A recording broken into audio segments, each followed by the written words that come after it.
안녕하세요. 송샘의 영재놀이터의 송샘입니다. 자녀가 영재로 판별된다면 부모들은 어떤 마음이 들까요? 아마 대부분의 부모님들은 이를 상당히 기뻐하며 주변에 자랑하고 싶을 것입니다.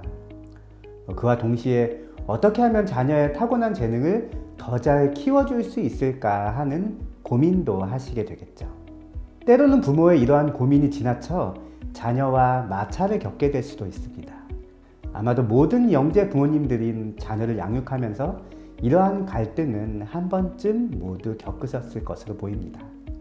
이 갈등을 잘 해결하면 자녀와 부모 모두 한 단계 성장하는 계기가 되겠지만, 이를 잘 극복하지 못할 경우 자녀와 부모 모두 큰 상처를 입을 수도 있습니다.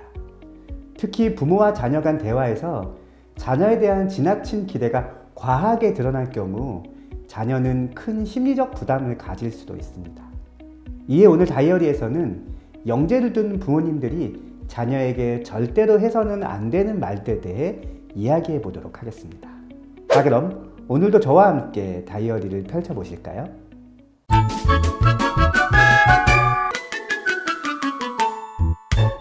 영재 자녀에게 절대로 해서는 안 되는 말, 그 첫 번째는 너는 왜 능력만큼 최선을 다하지 않니? 입니다. 여러분은 영재하면 어떤 이미지가 가장 먼저 떠오르시나요? 아마도 하나를 가르쳐주면 열을 나는 척척박사 같은 이미지가 가장 먼저 생각나실 것입니다. 대부분의 영재들이 어릴 때부터 뛰어난 재능을 보이는 것도 사실이니까요. 하지만 문제는 자녀가 가지고 있는 잠재력의 크기를 정확히 알기 어렵다는 점입니다.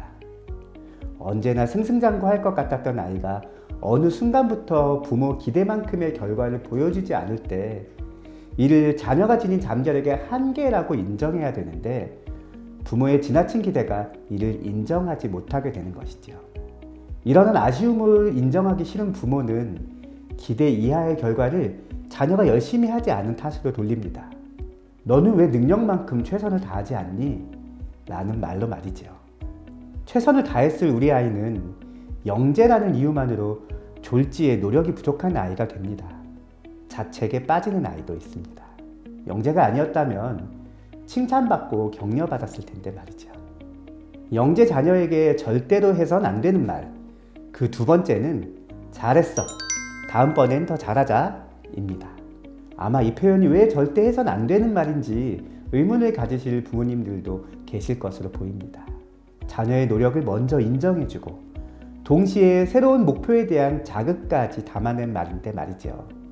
사실 많은 부모님들이 칭찬을 할 때 꼭 하는 실수가 바로 이것입니다. 꼭 뒤에 토나 단서를 다는 것이죠. 이러한 여우는 아이를 의기소침하게 하는 동시에 앞서 받은 칭찬의 의미마저 퇴색시킬 수 있으므로 가급적 하지 않는 것이 좋습니다. 특히 영재의 경우라면 결과로 인한 자극보다는 문제나 상황 자체가 주는 자극이 더 중요했을 수 있습니다. 경시대회에 나가서 2등을 한 것보다는 대회에서 푼 고차원적인 문제가 주는 도전의식이나 희열에 더 큰 자극을 받는 것이죠. 이러한 아이에게 잘했어, 이번에 2등 했으니 다음엔 꼭 1등 하자 라는 표현은 무의미합니다. 오히려 결과에 대한 불필요한 부담만 줄 뿐이지요. 영재 자녀에게 절대 해서는 안 되는 말, 세 번째는 이 정도는 너한테는 식은 죽 먹기지 입니다. 사실 영재라면 충분히 해낼 수 있는 비교적 쉬운 문제 상황에서 이러한 이야기를 하는 부모님들은 없을 것입니다. 아마도 자녀가 해결하기 어렵거나 힘들어하는 문제 상황에 닥쳤을 때 용기를 주기 위해 하신 말씀이겠지요. 그런데 무심코 한 이러한 표현이 부모님의 의도와는 다르게 자녀의 사기를 꺾을 수도 있습니다. 내가 명색이 영재인데 이렇게 쉬운 것도 해결하지 못하나? 라고 잘못 해석할 수 있는 것이지요. 심할 경우 자신이 영재라는 사실을 부정할 수도 있습니다. 격려를 하기 위한 말이 오히려 반대로 작용하게 된 셈입니다. 영재는 모든 일에 반드시 1등을 해야 한다는 주변의 시선에서 자유롭기가 참 어렵습니다. 부모님들도 이러한 선입견이 자녀의 정서를 해칠 수 있다는 것을 잘 알고 있습니다. 하지만 자녀가 영재로 판별된다는 것은 부모님들 또한 주변의 이러한 시선에서 자유롭기 어려워진다는 것을 의미합니다. 결국 어느 순간 자녀의 스트레스보다 자신의 스트레스가 더 중요해지는 시점이 올 수 있다는 것이지요. 아마 현재 영재를 키우고 계신 많은 부모님들이 이러한 감정적 동요를 겪고 계실 것으로 보입니다. 그래서 이럴 때 마음을 다스릴 수 있는 영화 2편을 소개해 드리려고 합니다. 잘했어 우리 장남. 정말 맞고 하니까 잘한 거야? 예전에는 안 맞았으면 내가 사죄했던 거야, 형? 뭘 맞아? 아니야, 내가 잘못 말한 거야. 취소. 첫 번째 영화는 정지우 감독의 2014년작 4등입니다. 이 영화는 천부적인 재능을 지녔지만 대회에서 계속 4등만 하는 초등학생 수영선수 준호에 대한 이야기입니다. 1등에 대한 집착을 버리지 못한 엄마가 폭력으로 아이를 다그치며 밀어붙이는 코치 광수에게 아이를 맡기면서 벌어지는 일들을 담고 있는데요. 표면적으로는 폭력에 대한 이야기를 담고 있지만 그 속에는 타고난 재능과 이를 키워주고 싶은 부모의 욕망, 그리고 영재가 타고난 재능을 스스로 각성하기까지의 과정이 굉장히 섬세하게 담겨 있습니다.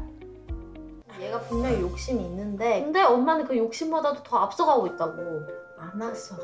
앞서. 두 번째 영화는 구윤주 감독의 2018년작 디어 마이 지니어스입니다.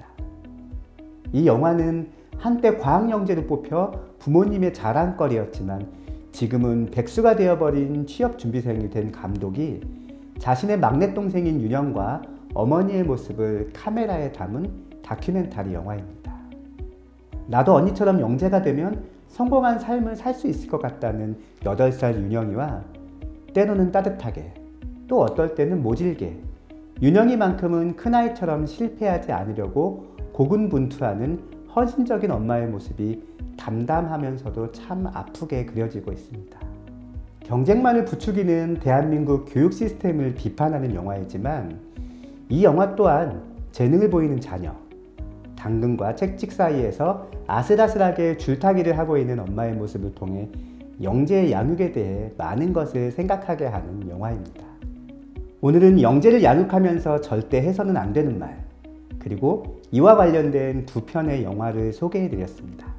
특히 오늘 소개해드린 2편의 영화는 자녀에 대한 부모의 기대와 욕심을 어떻게 잘 풀어나가야 하는지에 대해 많은 생각을 하게 만드는 영화입니다.